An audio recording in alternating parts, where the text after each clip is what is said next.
Hello everyone. Have you ever asked yourself, what is the difference between act, regulation, and standards? Sometimes you will notice people are using these three terms, acts, regulation, and standards, kind of interchangeably. To be honest, they are very different things, even though they may be talking about the same topic. So in this video, I will use a couple of very easy to follow examples and try to clear things up for you so then you can apply them at your work. So let's get started on acts, regulation, and standards.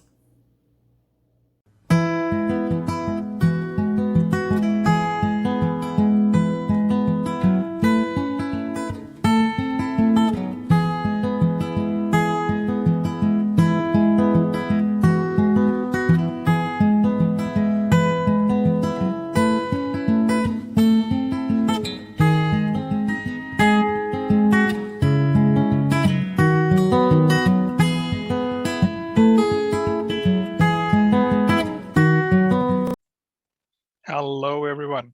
So let us first start with the basics. In this pyramid structure, as you can see, there are three things: act, regulation, and standards. What is an act? An act is a legislation passed by Parliament. Now, this Parliament can be provincial government, or it can be Parliament in Ottawa, Canada. Acts can only be amended by another act of Parliament. Acts set out the broad legal and policy principles.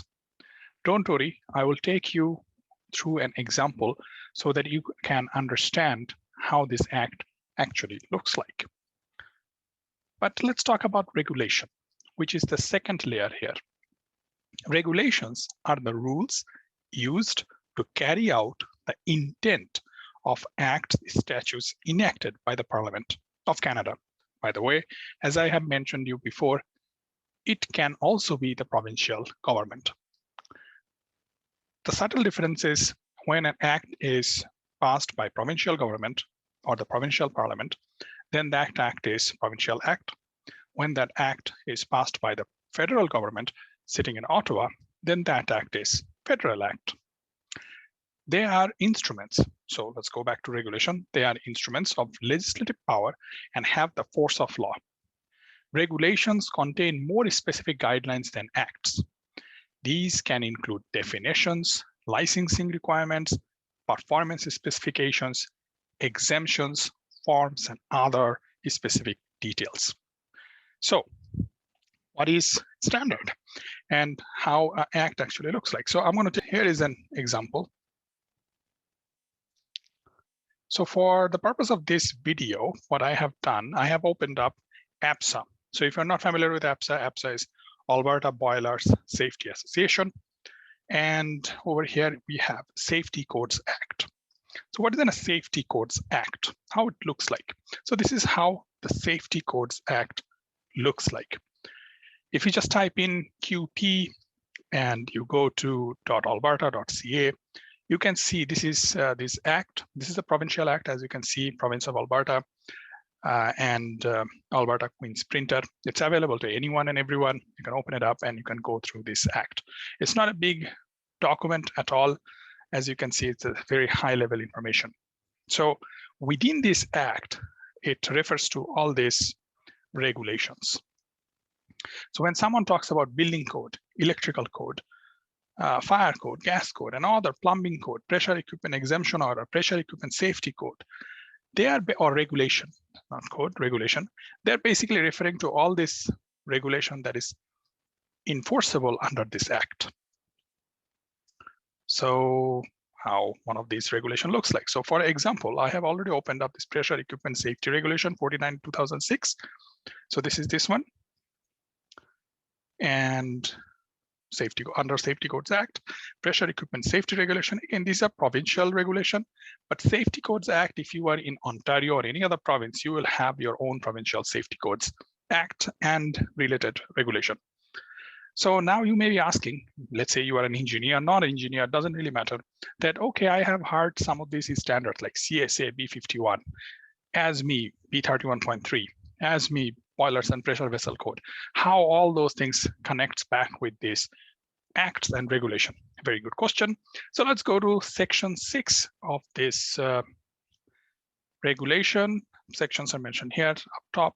So section 1, section 6 is here. And in this section, as you can see, you have CSA B51, which is like boiler, pressure vessel, and pressure piping code published by CSA group. There are 3 parts. Now, obviously, within that standard, this will refer to you, for example, ASME B31.3, B31.1. It also refers to ASME boilers and pressure vessel code outside as well, CSA Z662, and other specific standards. So hopefully it clears up for you as to how Act, regulation, and standards kind of connected with each other, and they are different things for their own, and they have different purposes, as we can see. Now, how do you know that which act is coming along, which regulations are out there, what are some of the regulations that are proposed? Because Canadian government actually tries to consult with citizens. So let's go there. This is called Canada Gazette. So obviously I opened it up, but let's go back a couple of, so what is a Canada Gazette? The Canada Gazette is the official newspaper of the government of Canada. You can learn about new statutes, new and proposed regulations. That is important. So it's not only new regulation, it's also proposed regulations and other things in Canada Gazette. So if you open up Canada Gazette publications, and let's say I go to 2020 Canada Gazette Part 1, you'll be able to actually find all kinds of new and proposed regulations, acts, and other good things. Obviously, this is Canada Gazette, so this is federal government, and this is where you can actually find all those information. So hopefully in this video, you have now a good, clear picture of how Act, regulation, and standards kind of connects with each other and how they are different from each other.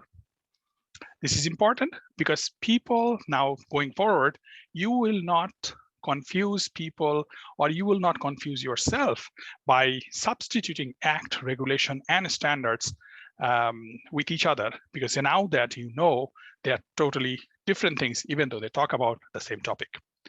So until next video, have a good weekend. See you next time.